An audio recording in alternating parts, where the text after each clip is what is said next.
Hey everybody, welcome back to another video in Finding Freedom. Now, this one's going to be a little bit different, and I'm going to probably put this on my other channel that I'm building specifically for those out there that, well, are strong males but still need that little oomph, right? There's a lot of things within the simp community or whatever the case may be, or the alpha community, this, that, and the third. So I decided to come up with something called Alpha Gents.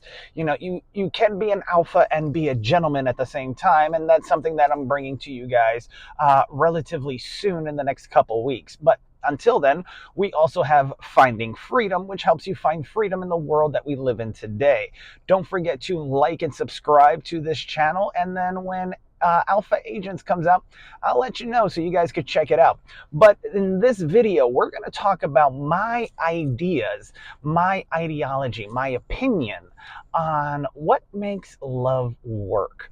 Now, this was inspired by watching several interviews and podcasts, some with people that enjoy the topic of love, some people that like movies like Love Actually, or let's say P.S. I Love You, or things like Shallow Hal, and just to see the dynamics and the changes, right? Because everybody expresses their compassion, their love, their energy in different ways. But in Love Actually, you get to see that within different age groups. And P.S. I Love You, you get to see that after someone passes away from terminal cancer with Gerard Butler. By the way, if you didn't know, that's someone that's in 300, as well as I think he was in one of Tony Robbins's videos, his 60th birthday. So in his 60th birthday video trailer, I think there's a part where Gerard Butler stands up and says this is his audition for Tony Robbins the movie. So I think that would be pretty interesting as well to see, just because of, well, the differences within their personalities. But getting back to the other movies mentioned, Shallow Hal, and the reason why I bring up Tony Robbins was because he was in Shallow Hal, right? He hypnotized them to make them see other characteristics besides just the physicality of an individual, right? So these are all things that I think go into this video. So let's get into how does love work, right? So the first thing you have to understand is that before anything could get to that point, you need attraction and contact, right? So what is attraction and contact? Well, first you have to define, well, what is attraction? Are you attracted to this person? And did you make contact? And is it wanted or is it not wanted, right? Yes, people could make eye contact, but in the world that we live today, people are so scared to even start the conversation. So even if you were to look back and smile awkwardly, which is depicted in movies, it would be something that is, well, you would have to find out for yourself, right? Now, when it comes to the contact portion, is it wanted or is it not wanted, right? If you do see someone that you're attracted to, you make that eye contact, make a hand gesture or something to either shake hands, ask them to dance, so on and so forth, to break the contact barrier. I think Neil Strauss and Eric von Markovic, I think that's how you say his last name, but Mystery in the pickup community talks about the kinesthetic barrier, right? So when it comes to that, you want to know if it's wanted or unwanted. And then you have going still underneath attraction and contact, you have discovery and understanding, right?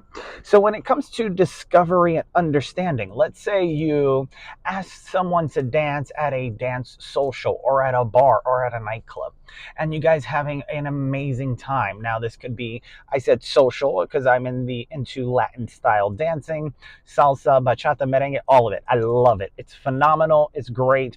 And then of course, obviously in the bars or the club scene, you have things like hip hop, dance hall, and everything else. And I'm huge into dancing, so I love break dancing and all that. But the socials is pretty much where you get to, well, break the touch barrier, right?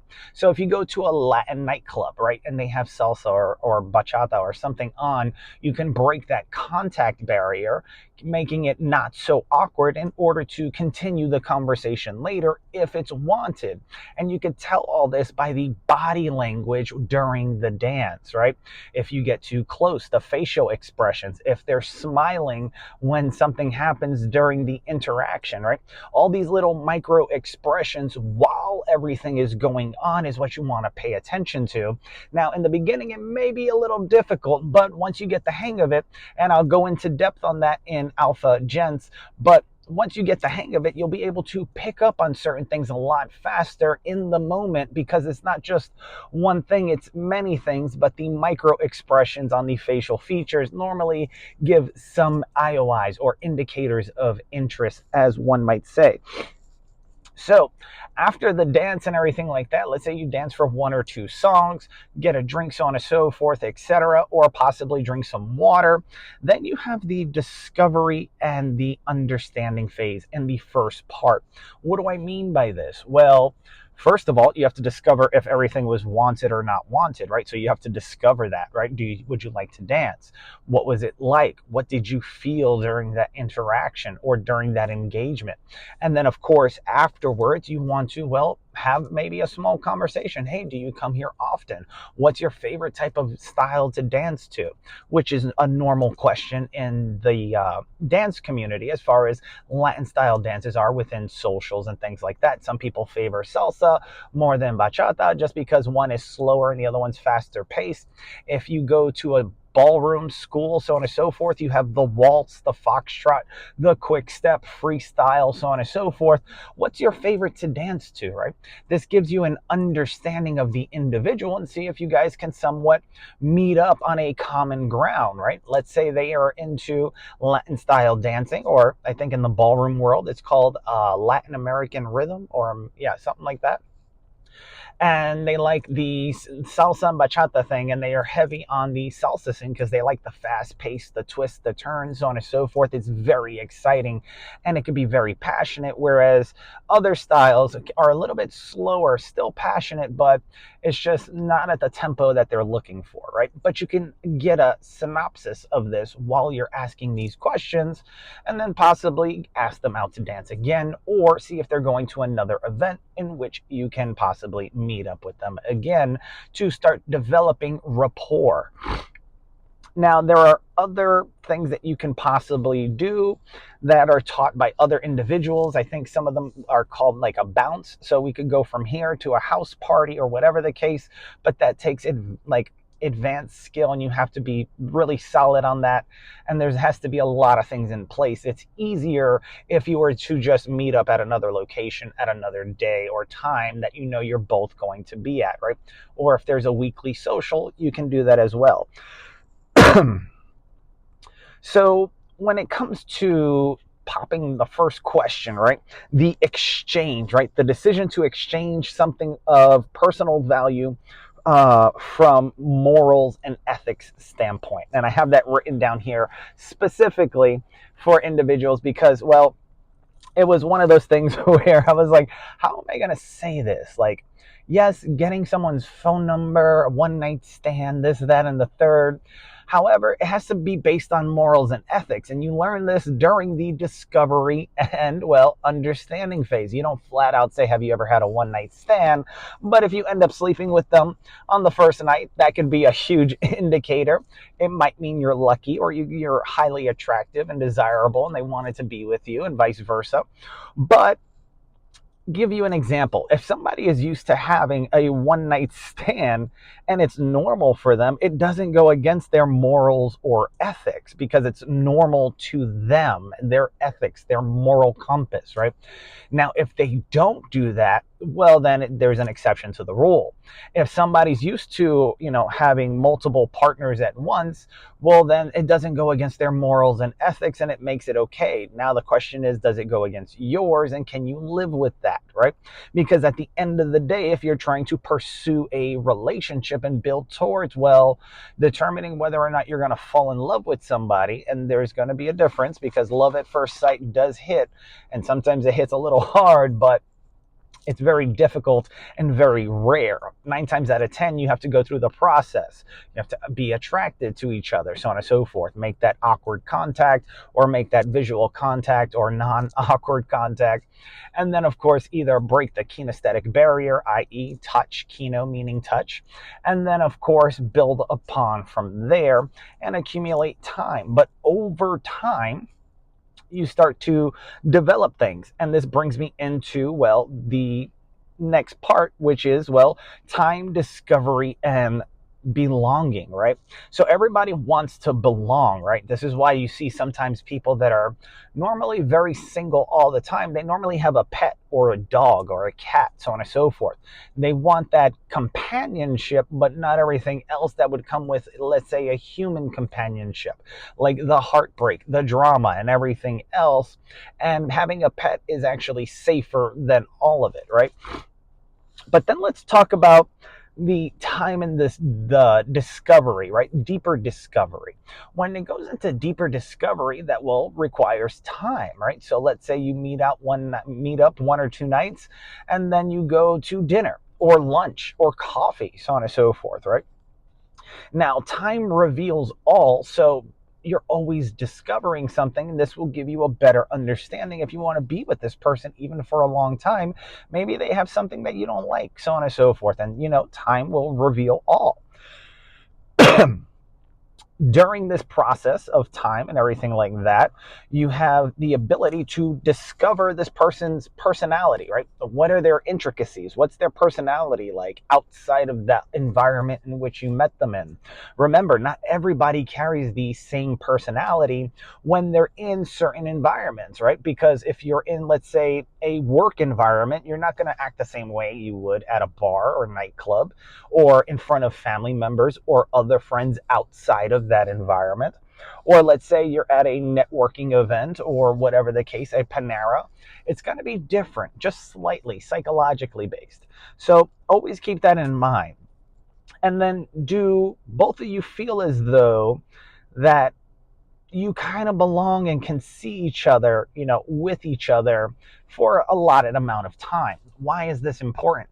Because futuring is a psychological effect to not only show indication of, indicators of interest or indication that you're more than just attracted to somebody, but you're starting to see the comparables. And although they say opposites attract, you have to have also things that are comparable so that you guys can meet at a middle ground. Yes, you may have different qualities when it comes to food, but 80% or 70% of the other stuff you guys thoroughly enjoy, right? Doing together. So it's not very boring as per se, but you do have still some differences with the commonality in between, right? The comparable features between you two that make you two work, but just enough difference in order to keep things interesting and spicy. So moving to the next point, the decision to couple or not. All right. And then I mentioned futuring, and then of course the deeper questions, right? Now, this is where the steps of love start to develop, right? You spent a lot of time, you went on a couple dates, etc. Now you want to take it and make it a little bit more, not to say specific, but more, what's the word I'm looking for? Exclusive, right? And I think in today's day and age, to be exclusive means to like have pictures on social media profiles, which I don't think is always the best unless you're married. However, what's it called? You can also, just be exclusive, make a statement to each other, hey, would you like to be my girlfriend or boyfriend, or so on and so forth? Would you like to like make this official? Is it okay that I introduce you as such? And once you get approval or disapproval, or you have that conversation, if they say yes for this video, we'll just assume that they say yes so that we could keep moving forward. Well, then you're going to have to start asking deeper questions, within this period, right? Because now that you're official, you get to know more about the individual than just the subsurface, level, right? You get to understand them even deeper, right? And what do I mean by this?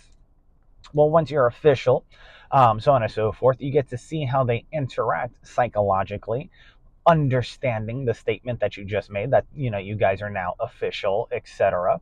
And if somebody hits on them, you get to hear the response whether you're there or not. Hopefully, it doesn't, it's gonna happen. Everybody gets hit on, especially women, especially if they're extremely attractive and smart and can dance. That's like a trifecta. Those women are dangerous. And the same thing goes for males. I've seen it happen on both sides, where they're highly attractive, they're also intelligent, and then they have that third characteristic. They can dance, or they can sing, or they can play music really well, or they're really social and they just have this ability to communicate with people. Those people, I would like to deem them or label them as dangerous, right? And so it's one of those things. Or they know multiple languages, which is an indicator of intelligence, by the way. So if you know, one language, that's great. If you know two, that's even better. If you're able to be fluent in both, that's more advanced. And then if you know more than that and you're able to transition everything smoothly in between, or translate, right, then of course you're intelligent, right? Because how are you going to have all these languages locked into your brain and then understand the slang and how to explain it in different languages, so on and so forth, etc.? Give the meaning of what it would mean in basic terms versus the slang term, right?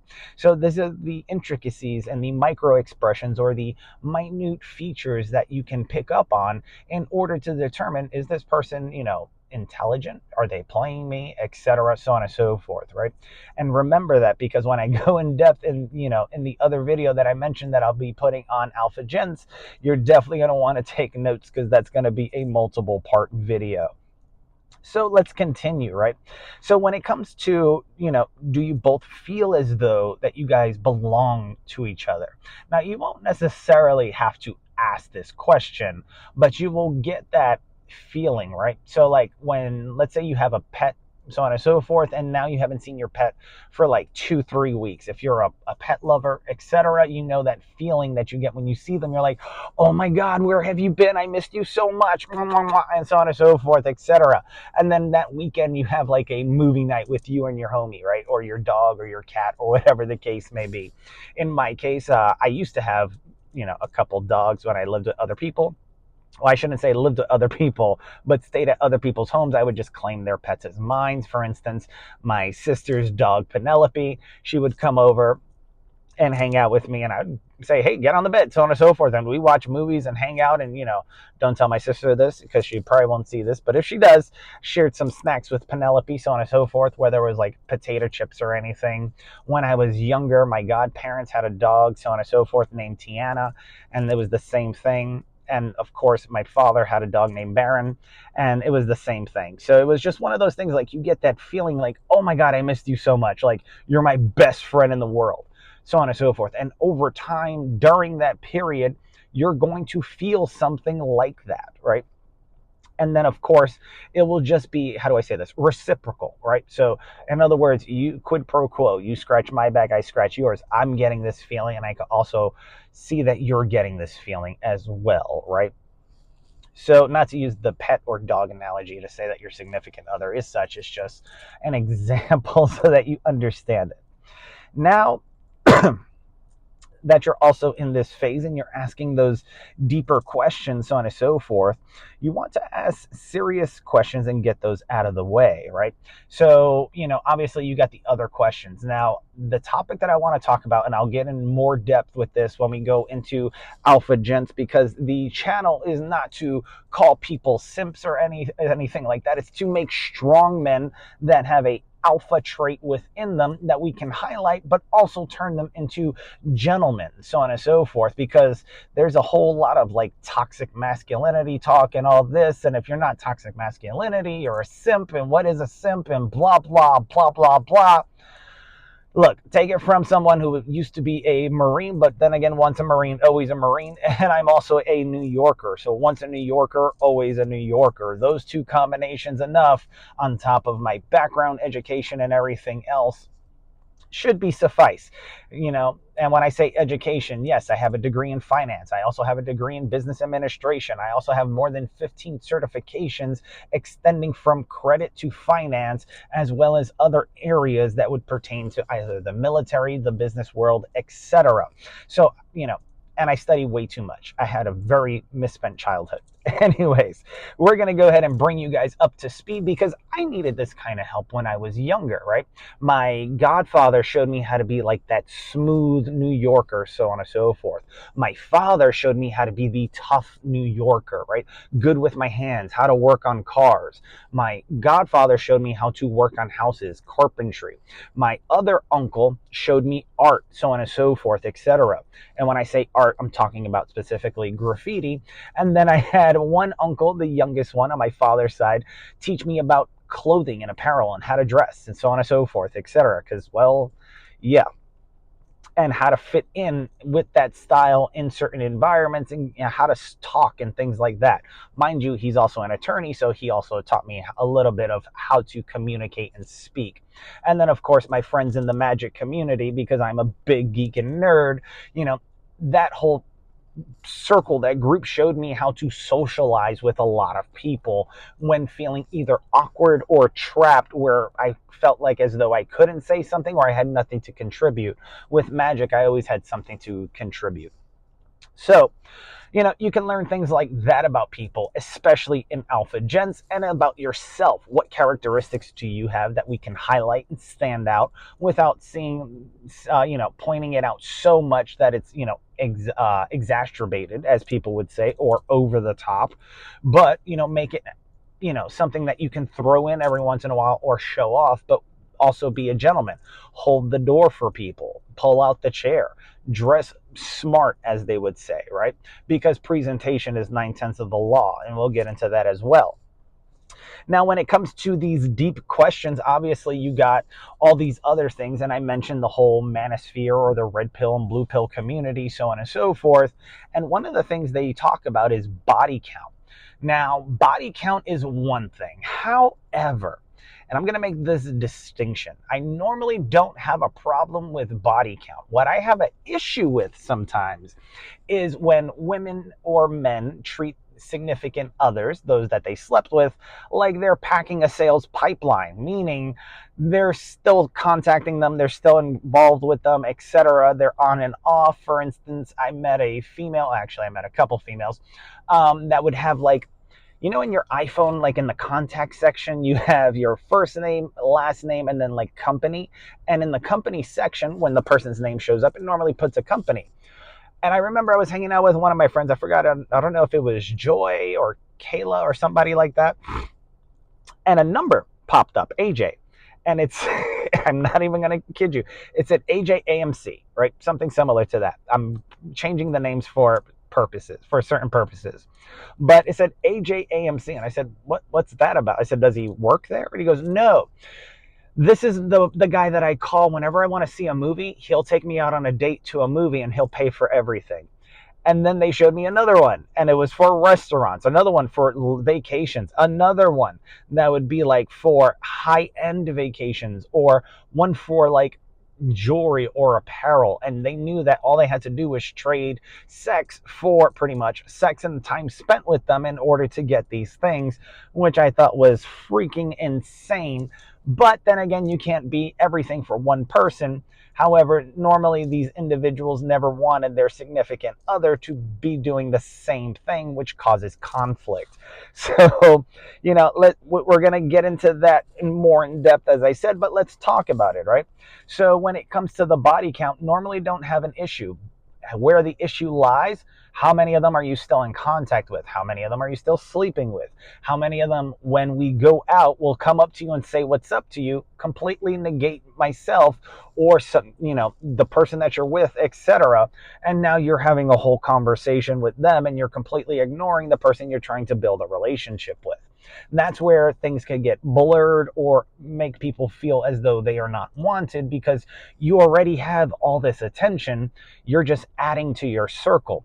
Now, I'm not saying you want to be the one for that one person. However, you do want to, when you're getting into a serious relationship, start cutting ties or make it known that you're in a serious relationship. And if they continue to pursue, then you know that they're actually still interested in either sleeping with you or whatever. And you may want to, well, communicate that to the person you're either trying to build a relationship with or the one that you kind of had a relationship with, so on and so forth, and work that out before you move even further, right? So you have to make those small adjustments, but for some people, it's a lot larger than others. So, let's talk about the other stuff, right? Because when they talk about body count, when I see certain shows or podcasts, they're like, oh, this girl had a gangbang, so on and so forth, 5 dudes and her, so on and so forth, or etc. The thing is that guys brag about the same thing. Oh, I had this with these girls, and I did this with these girls. So I don't understand the strong emphasis or negativity towards one or the other because it goes both ways. They both brag about it. It's just they can't see the opposite sex for some reason or the opposite energetic gender doing that thing because they would not do it, or maybe they don't expect their significant other to do it. But then again, if they did it themselves, it's kind of like a hypocrisy, right?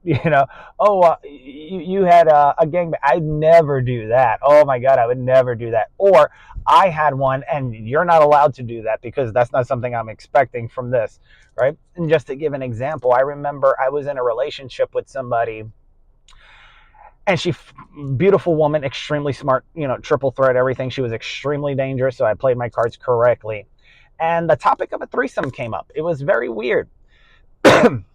It was very weird. The topic of a threesome came up, and we were talking, and then she said something very specific. She goes, "If I have one with you, I will never be able to date you long term ever again, and it will be the end of our relationship." Now, because I deeply cared about this person, so on and so forth, and I wanted to be with them genuinely, I said, you know what? It's not worth it. I don't need to have something like that with you, etc. If it works out, this will work out. I really don't need that right now. I want to be with you, etc., so on and so forth. And she already told me, she's like, oh, I have friends that will do it, etc., that already think that you're attracted, this, that, and the third. Not to like throw my life out there. It's just an example, right? Because I still turned it down, even though the offer was there, because I knew the consequences that came afterwards. And that's the communication that I would like to emphasize in this video with you guys that are watching. Yeah, it'll be great to have that, but also creates, not a complication. Well, it does create complications, but it creates a foggy relationship and understanding without that communication. And if you ask any therapist or any psychologist, communication is one of the pillars to a healthy relationship. And that goes across the board, whether you're gay, straight, etc. Now, mind you, also when I say the term gay, I'm also including lesbians in there. But for some reason, just like we have boys and girls, men and women, we also have gay and lesbian, which is so weird because I thought it meant the same thing, but one is feminine, one is masculine. It's very interesting. Anyways, moving forward. Now that we got that weird part out of the way with body count and everything else, you want to get to know this person, right? Like, what are their hopes? What are their dreams? What are their fantasies? What makes them happy? Like, what lights them up that nobody else has ever done for them, right? Maybe it's just your presence. And I had a situation where this woman kept asking this guy, and my friend came up to me, he goes, I don't even know what the hell this means. And I was like, what is she saying? He's like, she keeps telling me she wants me to be present with her. And all I understand, and I keep telling her is, well, I'm right here. You're right in front of me, which means I'm present with you. And I had to explain little by little, because I had to learn this myself back in the day, that mentally she can tell that his mind was somewhere else, but even though his body was physically present, she wanted his focus, his attention, that understanding, because people want to essentially have, well, a lot of things in a relationship, but when it comes to communication specifically, three things that I think, right? They want to be felt, they want to be heard, and they want to be understood. Now, you can have, well, one out of three, and that's okay. Two out of three is better. Three out of three is ecstatic because now you have that reciprocal altruism when you're in conversation, because not only did you feel, hear, and understand them, you're able to reciprocate effectively because of that, and they're able to receive everything because you understand them. So when you communicate to them, they shall also understand you, hopefully. Now, when it comes to understanding their hopes, their dreams, and their fantasies, right? This isn't something you get out in one night. Remember, you're in a long-term relationship now, so, or you're exclusive, but you're already futured people, right? You start planning vacations, etc., holidays, etc. And so you learn this stuff over time and you pay attention to what makes them happy, right? You don't have to put it in your iPhone Notes app, because when you genuinely care about someone and you have that emotional tie to it, well, it goes into your long-term memory. And studying Tony Robbins, Tim Ferriss, and a couple other people, right? You have this thing where when emotion gets triggered, your central nervous system gets triggered, right? And just to give you an example, I know for a fact Tim Ferriss, because I watch a lot of his podcasts and interviews, he's a martial artist and break dancer. And then, of course, Tony Robbins studied martial arts. And anybody that's been in a tournament or, in a sparring session, when you get hit a certain way or you're about to get into a match, you feel that adrenaline in your body, right? That's your emotion, right? And then you have a word that describes that feeling that you have, right? It's excitement, it's nervous, I'm passionate, I'm happy, I'm over the moon, so on and so forth, etc. So once you start changing the vocabulary that you utilize to that feeling, you'll have a different mindset as well. But this is what I'm trying to get at, right? Because when you have that emotion that takes place, it starts to trigger psychologically, and it's also based on psychology, the memory, the long-term memory part of your brain, right? And what do I mean? Have you ever been in a situation that once somebody becomes emotional, all of a sudden they remember things out of the blue, right? That's what I'm discussing right now. Depending on the emotion, if it's anger, 9 times out of 10, because the action caused anger and that went into their long-term memory, when they get angry, frustrated, or agitated, all those memories are going to get triggered based upon that emotion. And so that's what comes out. If it's a happy memory, let's say you went to Disney, took a family trip, etc., so on and so forth, then all the other happy memories that triggered that feeling also start to come out as well. You remember that trip to Disney? Oh my God, you remember when we went to the Harry Potter thing? Man, I can't believe, like, years ago we used to get on the teacups and spin the teacups till we threw up. Now I avoided like a heart attack, so on and so forth, right? And you start to reminisce that way. So emotion is strongly tied to memory as well. Right. And if you ever are on social media, there's a gentleman that's dating a Hispanic girl. Kind of reminds me of an ex that I used to be with when I was in the military. Awesome girl. Personality is like to a T, exactly like her, which is hilarious. But you can see, like, when they do their skits, the personality, the anger that comes out, right? And it's just funny because there's parts where people will make fun of being with like Latina women or Hispanic women. It's the same thing with males, etc. Race or nationality normally doesn't have to do with it. It has to deal with culture. And I've experienced it because of moving in the military and then moving in my life. So moving from New York to the South, from the South to California, from California to the middle of the United States, and meeting all these people from around the world, I got to see different cultures, how they interact with each other, and just similarities and commonalities between the two. And that's what I'm referring to, right? So when you're trying to figure out the fantasies and what makes this person happy, remember those and then try to become creative, right? And when I say creative, right, when you find out, oh, what haven't you done already, right? For instance, I said I had I used to be in business, if you've seen other videos, and I also have a degree in there, so on and so forth, in case anybody wants to challenge anything. But one of the things I used to ask specifically in the realm of marketing was, what have you tried that's worked and what hasn't worked? Well, when I talk about being creative, you can easily transition this into a relationship question, right? What have you done so far and what haven't you done so far that you always wanted to do? Oh, well, I've never went skydiving, or I never went to see the Grand Canyon in person, so on and so forth. And then you could plan accordingly as a milestone within, the time in which you guys are together. And then, of course, that's a shared experience that triggers emotion, that triggers happiness, that gets locked into long term temporarily until things change or don't change or get better, so on and so forth. And then you guys proceed to stack memories on top of each other, right? And this goes into, well, time spent together, because during that time spent together, you're going to start to adapt, right?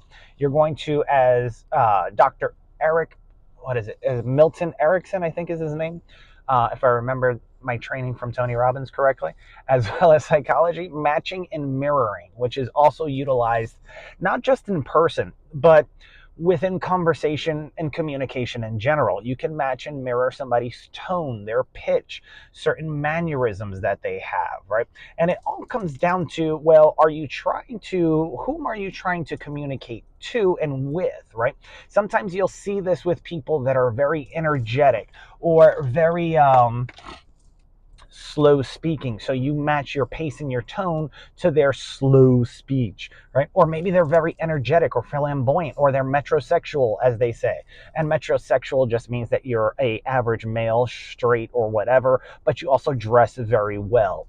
They used to call my uncle this because he used to care very much about his presentation, because as I stated earlier, he's a lawyer, and presentation is 9/10 of the law. If you go into court with a hula shirt and shorts and flip-flops, you're going to get looked at a lot differently than the other person in the courtroom that's dressed professionally, that looks extremely sharp, with the piping matching the tie and the tie matching the piping, whether it's pinstripe or double-breasted or single-breasted or not, so on and so forth. If it's a 2 or 3 button suit, if you're wearing a vest, and how you present yourself, right? And the same thing goes in life.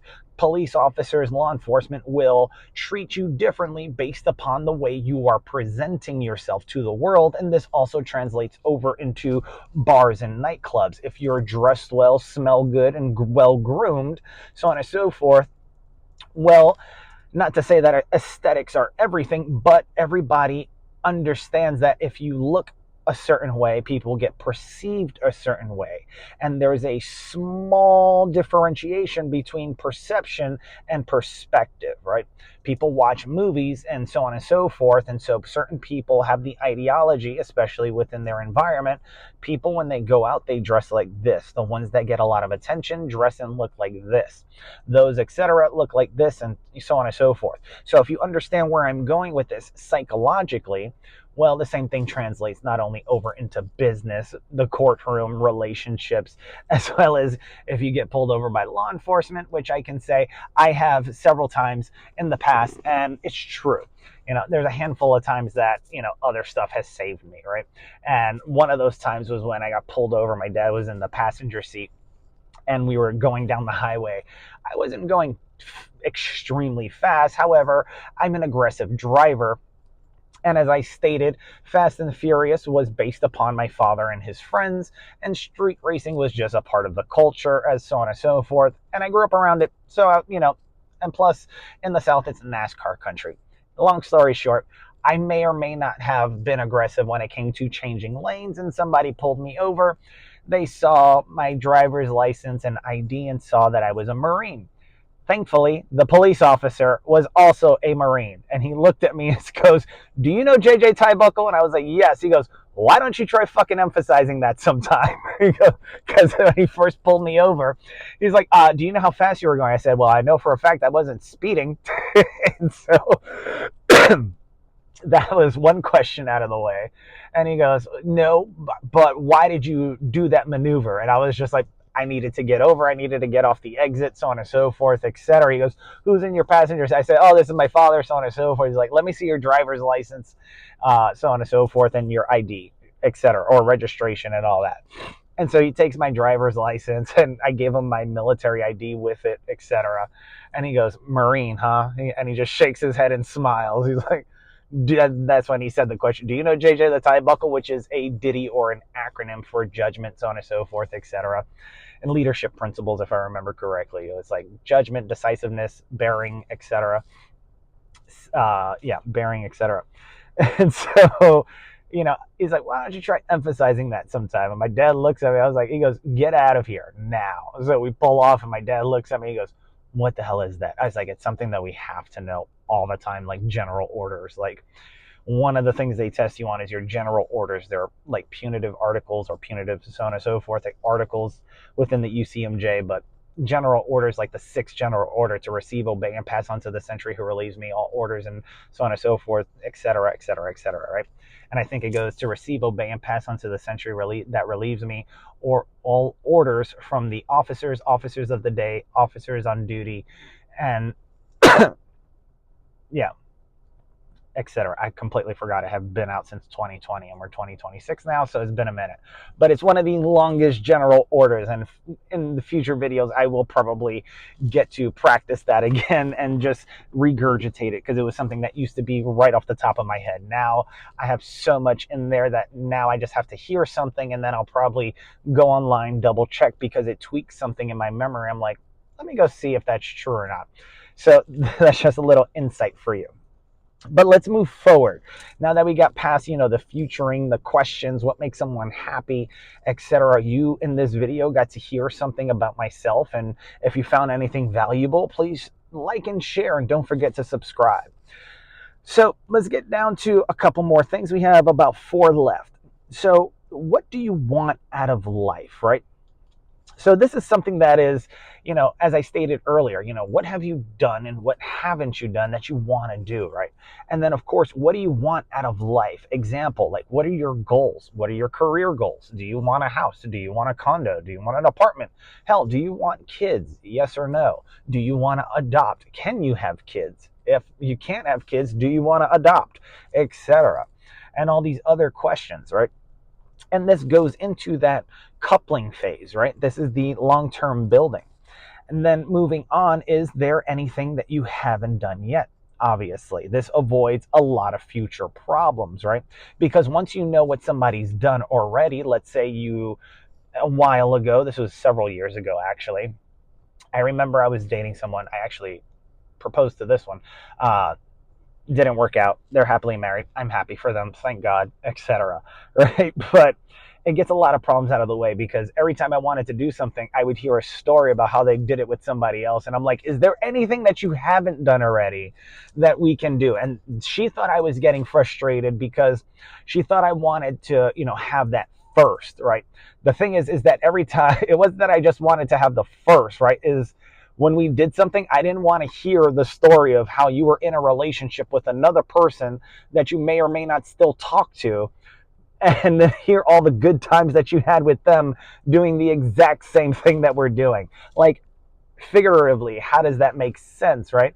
That's like us in the middle of intercourse, and I'm saying, "Oh my God, I remember this position. I did it with so on and so forth," while you're in the moment. It's very awkward. It's not about having the first thing. It's just about not giving the person ammunition when it comes to telling them about all the great stuff you had with somebody you're still in contact with, while you're in a relationship with the person that you're currently conducting the similar act with, or, event with.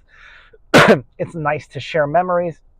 However, say friends or something. Friend, nothing ever happened. Get that part out of the way and be truthful and honest. Don't lie, because it'll come back to bite you in the butt. But that will get a lot of problems out of the way in the beginning, because then you can start planning for different things and not have to run into that, as I did or others have done in the past. Now, the last couple points. So, you want to have meaningful shared experiences that create long term memories. As I stated, emotions, so on and so forth, feed into the long term memory, and that's something that you're going to want to tap into. So, things like what I mentioned earlier, like holiday trips, meeting family members, the questions of children or not, a shared family event, such as Thanksgiving or Christmas or New Year's, whatever the case may be, and then possible long-term decision. Now, at this point, this is where I have to stop because obviously I've never been married. I've been engaged, I've so on and so forth, but I never tied the knot. And so with that, by the time you get to that point, and this point where you want to possibly have a long-term marital engagement, which I always told people I would love to have the ceremony. I do not need the government in my life, so I don't need a contract, but we could have a ceremony, we could have a party, and we could live together, and we could put our own little paperwork together to determine what happens afterwards. But I do not need a contract from the government to be in our relationship. That's just weird. That's like people having issues when they put their significant other on social media or whatever, and then everybody wants to chime in on their stuff, right? So think about it like that. So yeah, and at this point, you should probably start to ask yourself, is this somebody that I want to propose to or say yes to, whatever the case may be? And if that's the case, at that point, I think I can honestly say that you're close to either stating or already realizing that, well, you're in love, right? Love is not something that's developed on the spot, although you can fall in love on the spot. And there's a difference. Love is developed over time, and time reveals all with emotions, events, and all the different things that happen when you see people sick in their worst, when you see people at their best with promotions and everything like that.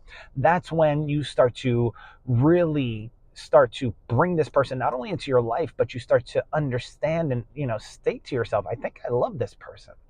Right? I love the way they communicate. I love the way they smell. Oh my God, I can't wait for them to get home so I can give them a hug, and so on and so forth. Maybe I can cook, or they can cook tonight, so on and so forth. Maybe they can make those chicken tenders, and we could use honey to dip the chicken tenders in the honey, because with the breadcrumbs it tastes amazing. Or the ropa vieja, so on and so forth. Or orange chicken with rice pilaf. All these small little things that you did not have with other people go into the bucket or bowl that people would call a love soup, right? Because obviously when it's cold outside or when you're sick, what makes you feel better is having that bowl of soup, metaphorically speaking. And when you're looking for a significant partner, I think that's what people are also looking for as well. So if this helped you out or gave you a better understanding of the different things that also make love work, right? Such as, what trigger, when you trigger somebody emotionally, why do all the other things magically come up? Remember, emotion is tied to memory. Memory with emotion gets tied to long term. So therefore, when that emotion comes up, all the other memories that are categorized underneath that emotion also come out, so on and so forth, and they could spit them off verbatim, whether they're happy or sad or whatever the case may be. So be very delicate with that one. But hopefully you guys got something out of this. I want to say thank you to all of you, and all of you that inspire me, those that I have not met, those that I have met from a distance, so on and so forth, etc. And I state it like that because I went to a 10X Growth Con with Grant Cardone, so on and so forth. And I remember I signed up for Damon John's mentor program. And for like a couple extra dollars, you can actually, say one thing to him and shake his hand and take a picture. And if you go into my social media profiles, you'll probably see that picture there of me with Damon John, because he was speaking at the event. If you don't know who that is, he created Fubu. He's also from Queens. What up, Queens? And he's also on Shark Tank. So that's what I meant by meeting them from a distance, so on and so forth. That inspired me not only to pursue and go into business, whatever direction that is, whether that's me helping a business grow or building one myself, but eventually becoming successful. But you guys are the ones that inspire me, so on and so forth. As I said, my father and everything that I learned from him, my godfather, not to say my godmother didn't do anything, or my mother, I'm just giving acknowledgement to the men in my life that stand out currently in this video, so on and so forth, that showed me how long-term relationships work and don't work, etc., and how people adjust to them, and what I've learned from strong male figures in lieu to also prepare you for the other channel, as I stated, Alpha Gents. So thank you so much. Hope you enjoyed this. Don't forget to like and subscribe, and I will see you guys on another video of Finding Freedom. Peace.